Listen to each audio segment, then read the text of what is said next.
sa'yo. Ang ganda. Na. Tawirin natin yung tulay.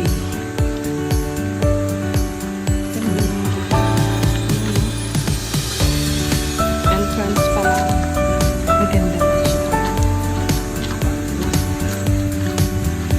First time mo nakarating dito?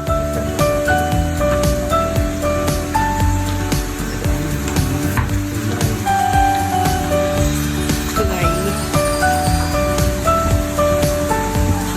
Yan. Oh. Ito nga hindi hanging bridge eh.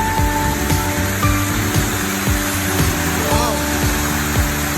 Parang may maliit na pula, no? Ewan ko lang kung pwedeng maligo dyan. Hindi ako sure.